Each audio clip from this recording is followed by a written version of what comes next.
கல்லூரி ராணிகள் உல்லாச தேனிகள் சொல்லாத இந்த மாலை வேளையே சல்லாபம் கொள்வதா சந்தோஷம் கொள்வதா சன்னதையே நிலையா. ஒவ்வொரு பாட்டும் அப்படி தேர்ந்த பலாசோடைய நினைச்சிட்டு வாயில வச்ச மாதிரி எழுத படிக்க தெரியாத தெலுங்கு தவிர நம்ம ஒண்ணுமே தெரியாத ஒரு பெண் பாரதிதாசன் வசனங்களை பேசுறாங்க. இந்த மாதிரி ஆங்கில சொற்பொழிவாட்டி பிரமிக்க வச்சு முத்தம் கொடுத்து சேர்ந்திட கண்டேனே. பார்த்த ஞாபகம் இல்லையோ பருவ நாடகம் தொல்லையோ when the rumba rhythm starts to play. Wow. ஒன்றிய அரசு ஒரு பத்மஸ்ரீ கூட கொடுக்காம போச்சு. இருக்கட்டும், அந்த படத்துல அவங்களை இந்த கேமராமேன் பழி வாங்கி ஏன் சார் வரும்போது அவங்களுக்கு 40 வயசு போல இருக்கும்னு வச்சுக்கோங்க. நிஜமாவா சார்? ஆமா, அப்பவே முதிர்ச்சி தான், கேள்விதான். அவங்க தான் சாவித்திரி, அவங்க தான் சரோஜா தேவி, அவங்க தான் செலக்ஷ்மி தான், எல்லாரோடையும் முட்டுவாங்க. எனக்கு ஒரு பெரிய மகிழ்ச்சி என்னன்னா, அவங்க பேர்ல சவுக்காருங்கிறது எப்படி வந்ததுன்னா, கற்பனையில் உருவம் கொண்டே மாலையிடும் நாளை எண்ணி மயங்குகிறேன் ஆசை கண்ணி. அனைவருக்கும் வணக்கம். இன்னைக்கு நம்மளோட டாக்டர் காந்தராஜ சார் தான் இணைஞ்சிருக்காரு. அவர்கிட்ட நிறைய விஷயங்கள் கிடைத்தறிஞ்சு போறோம். நிகழ்ச்சிக்கு போகலாம். சார் வணக்கம் சார். பழம்பெரும் நடிகை சௌகார் ஜானகி 94 வயது. அவங்க உண்மையாவே அந்த பீரியட் டைம்ல நீங்களும் இருந்திருப்பீங்க. ஸோ அவங்க இறந்துட்டாங்க. உண்மையாவே ரொம்ப கஷ்டமா இருக்கு. நான் பார்த்த ஞாபகம் இல்லையோ, அது எவ்வளவு ஒரு ஃபேவரட்டான சாங் அப்படின்றது எனக்கு தெரியும். பாடலாமா? பார்த்த ஞாபகம் இல்லையோ பருவ நாடகம் தொல்லையோ when the rumba rhythm starts to play make me sway me more. Wow. Other dancers maybe on the floor, maybe you are the only rule. பார்த்த ஞாபகம் இல்லையோ பருவ நாடகம் தொல்லையோ. பிரபலமான அமெரிக்க நாட்டு பாடல் ஸ்வே, அதத்தான் பார்த்த ஞாபகம் இல்லையோ. ஃபைன் சார், ரொம்ப அழகா. புதிய பறவை பாட்டு படம் சேஸ் எ க்ரூக்கட் ஷேடோங்கிற ஒரு அற்புதமான ஆங்கில படம். அந்த படத்துல அன்னைக்கு நியூ குளோபுங்கிற தியேட்டர்ல தான் வந்தது. டைட்டில் முடிஞ்ச 10வது நிமிஷத்துல த்ரில்லிங் ஆரம்பிச்சிடும். சீட்ல சாஞ்சே உட்கார முடியாது. ஐயோ என்ன என்ன ஐயோ ஐயோ ஐயோ, ஒரு நிமிஷம் ஷாக்கு. அது என்ன ஆகும்னா, தந்திரமா அவனை கொன்னுடுவான். ஒரு ஆக்சிடென்ட்ல அவனை சாகடிச்சிடுவான். அவன் செத்து போயிட்டான்னு நினைச்சிட்டு சந்தோஷம், அந்த அப்பா என்னை பிடிச்ச சனியை ஓடிஞ்சதுன்னு சந்தோஷமா சிரிச்சுக்கிட்டு இருப்பா. ஏதோ ஒரு சத்தங்க திரும்பி பார்த்தா அவன் நின்றுக்கிட்டான். தியேட்டர் ஒரு இடி விழுந்த மாதிரி தான் அவன் பாருங்க, ஒரு ஷாக்கு. இன்னைக்கு ஒரு அந்த ஷாக்கு நான் மறக்க மாட்டேன். அத அந்த சேச குறுக்க சேடோவை பங்காளிகள் தான் இருக்காங்களே, எதுனாலும் அடுத்த நிமிஷம் தான் தான் உருவாக்குனேன்னு கதை அடிக்கிறதுக்கு சேஷங்காங்கிற பேர்ல அந்த படத்தை எடுத்துட்டார். எடுத்த உடனே கண்ணதாசன் போய் அதை வாங்கிட்டார். வாங்கிட்ட உடனே அதை சிவாஜி வாங்கிட்டார். வாங்கி அதை புதிய படத்தை எடுத்தார். அந்த சேச குறுக்கட் ஷேடோ பார்த்தீங்கன்னா இது கொஞ்சம் கஷ்டமா இருக்கும். பட்டு கலர் கேமரா ஒர்க்கு, எம்.எஸ். விஸ்வநாதனுடைய சங்கீதம் வேற லெவல். அதாவது உன்னை ஒன்று கேட்பேன், உண்மை சொல்ல வேண்டும், என்னை பாட சொன்னார், பாடுங்க, என்ன பாடு, எங்களுக்கு இதெல்லாம் ஒரு மெமரி தானே, பாடுங்க.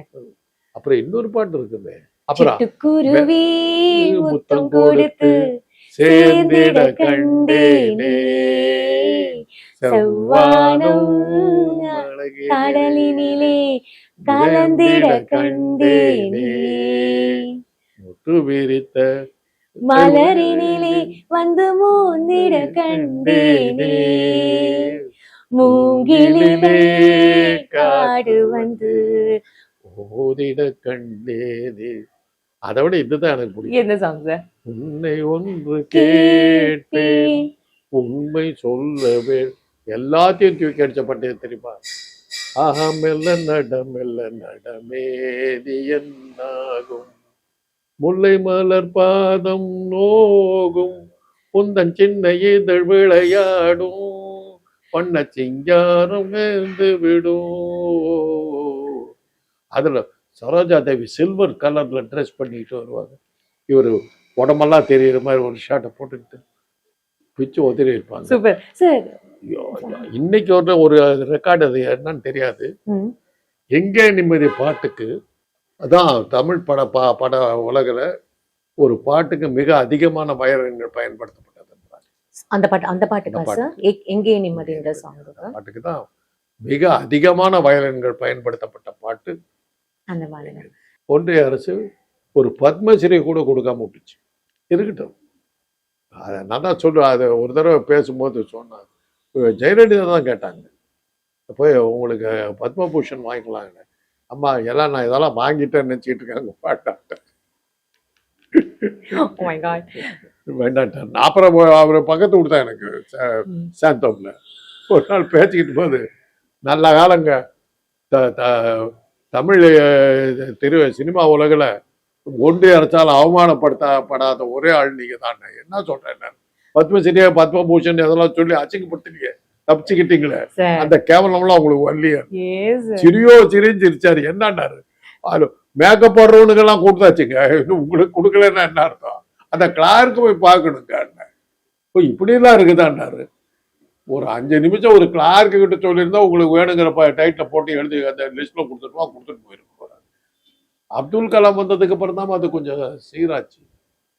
போறவர்கள் என் கூட ஒர்க் பண்ணிக்கிட்டு இருந்த ஆளுங்கள்லாம் டாக்டருங்களுக்கெல்லாம் பத்மஸ்ரீ இஷ்டத்துக்கு பத்மஸ்ரீ வாங்கினாரு. அப்பதான் கலாம் சாருக்கு சந்தேகம் வந்தது. ஏன்னா அவருக்கு தெரியும் தமிழ்நாட்டை பத்தி. இதெல்லாம் ஒண்ணுமே சொல்ல, இவன் பேர்லாம் எப்படியா வந்தது, அப்புறம் தான் அது சீராச்சு.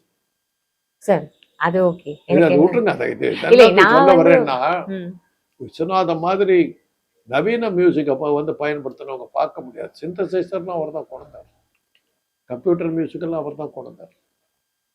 வித்தியாசமான ஒரு ஜனரஞ்சமான பாடல்களுக்கு அவர் தான்.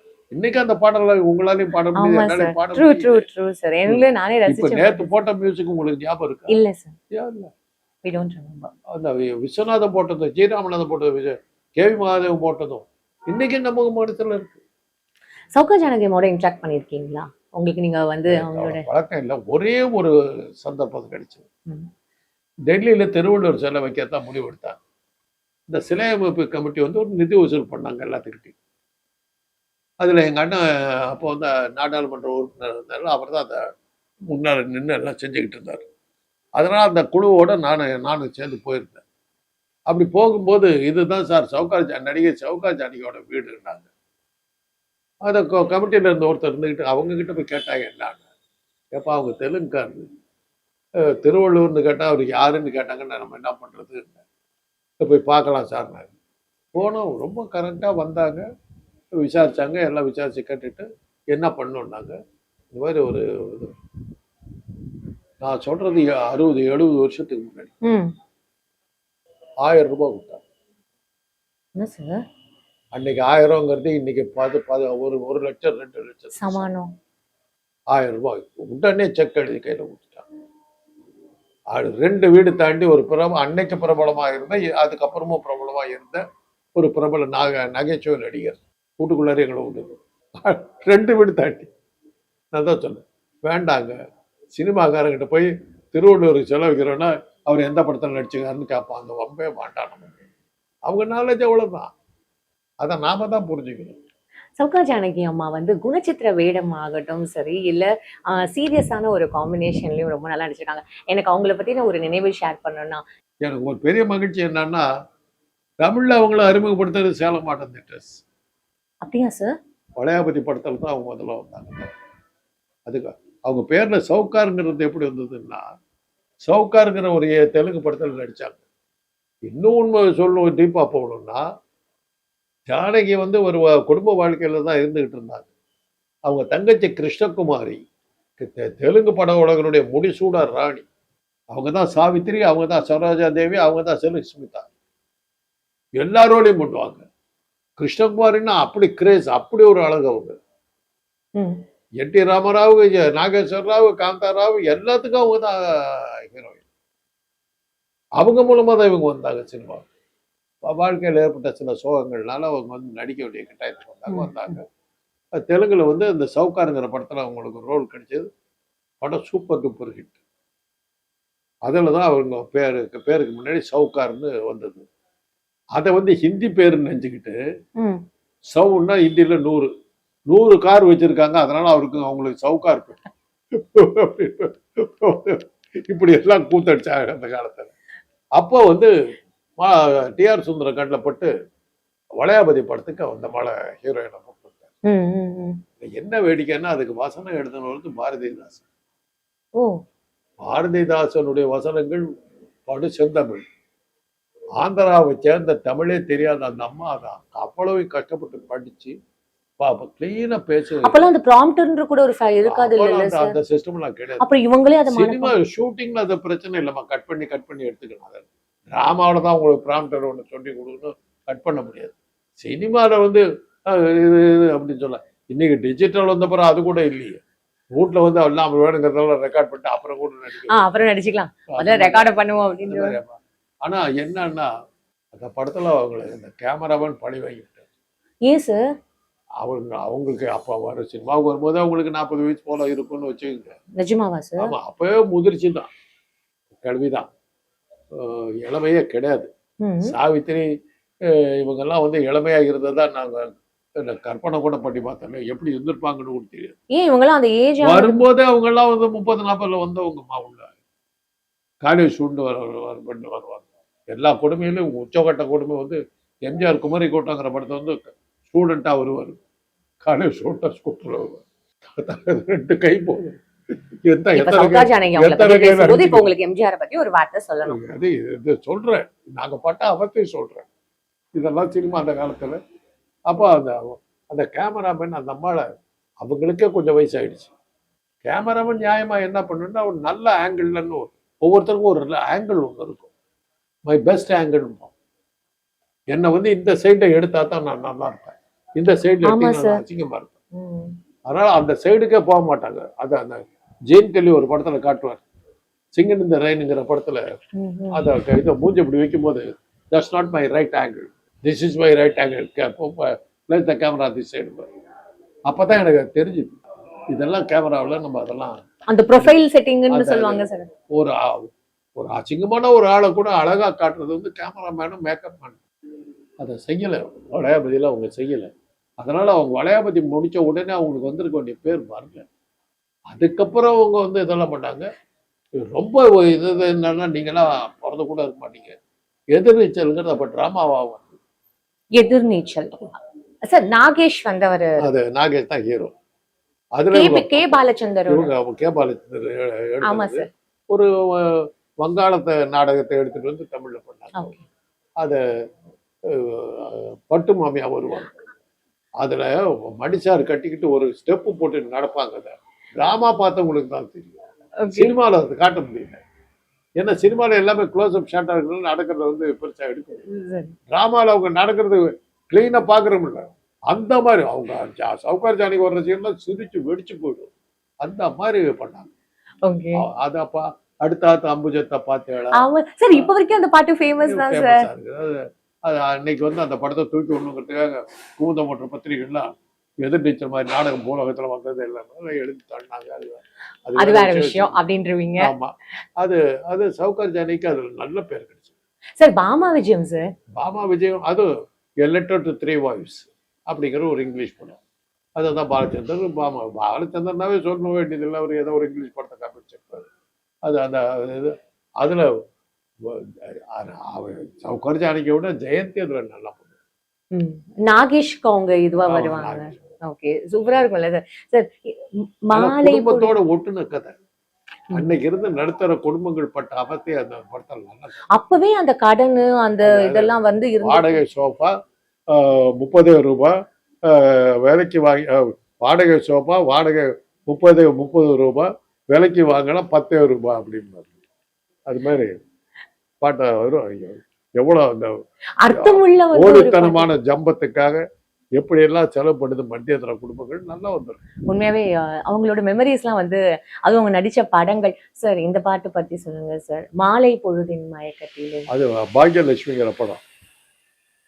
ஆனா அந்த படத்தினுடைய கதை ஒரு மாதிரி தகராறு பிடிச்ச கதை.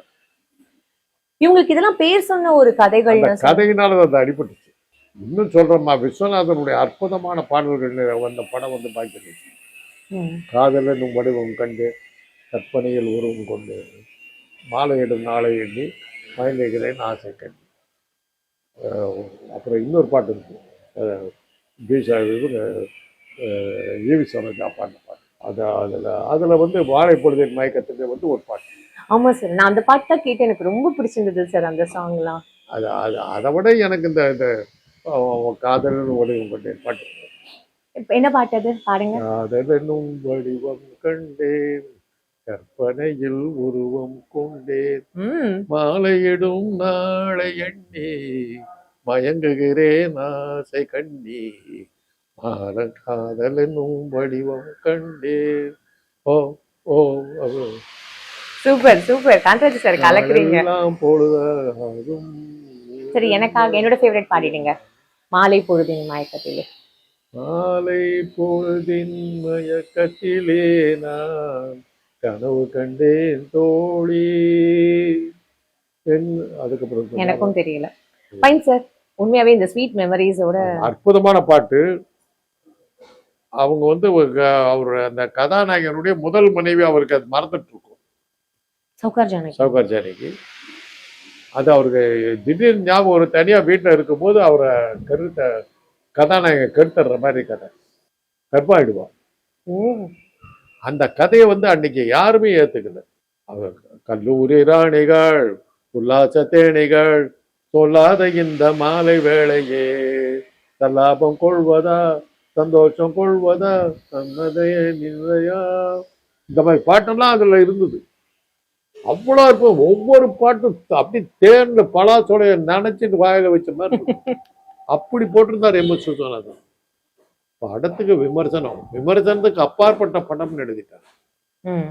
அந்த அளவுக்கு அடி வாங்கி. ஃபைன் சார், உண்மையாவே ரொம்ப ஸ்வீட்டான ஒரு மெமரிஸ் வந்து நீங்க உண்மையில சொல்ல போனா சௌகார் ஜானகியனுடைய நடிப்புகளுக்கு வந்து அந்த புதிய பறவையில வந்து சரோஜா தேவிக்கு ஈக்குவல் ரோல். ஆமா சார், போட்டு போட்டு நின்னாங்க. நான் பார்த்தேன் சார் அந்த படம். எனக்கு உண்மையாவே அது அவங்கதான் சார் இந்த பார்த்த ஞாபகம் இல்லையோல என்ன மாதிரியான ஒரு சாங், ஒரு எக்ஸ்பிரஷன். அந்த இடத்துல சிவாஜி ஸ்கோர் பண்ணிடுவார். ஒரு சிகரெட் அப்படி எடுத்துட்டு அப்படி விடுவாரு. அந்த புகை நடிக்கும் என்ன வார்த்தை. அந்த கேமராவை வந்து அவ்வளவு பரமா ஹேண்டில் பண்ணுவார்.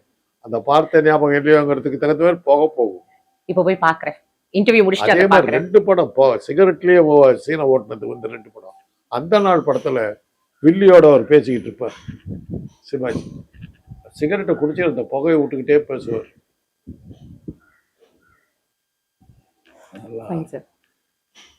காலத்தை கடந்த உண்மையாவே சார், எங்களையுமே நீங்க அந்த வகையில பார்க்கும்போது சௌகார் ஜானகிக்கு எவ்வளவோ அவார்டு கொடுத்துருக்கோம். ஒரு மகிழ்ச்சி என்னன்னா அவங்க ஒரு சொந்த வாழ்க்கை சரியா இல்லை. மகளையோ வைஷ்ணவின்னு ஒரு பொண்ணு வந்தது, நடிக்க கொண்டு விட்டாங்க. அவங்களுக்கும் சரியான வாய்ப்புகள் சரியா தேர்ல. ஆனா 94 வயசு. நீங்க அவங்க சொற்பொழிவை கேட்டுக்கணுமா? இங்கிலீஷ் நீங்களே நான் கிட்ட நெருங்க முடியாது. ஒரு ஆந்திரா வர்த்தக ஒரு பெரிய பெரிய மனுஷன் பணக்காரர், அவருக்கு ஏதோ ஒரு விழா நினைவு கொண்டாடுறாங்க. அதில் வந்து என்ன அப்பா பங்கேற்க வேண்டியதாக போயிடுச்சு. அவங்க எனக்கு அடுத்த அப்படியே உட்காந்துருந்தாங்க. இது என்ன அவங்களுக்கு ஒரு அளவுக்கு தெரியும்.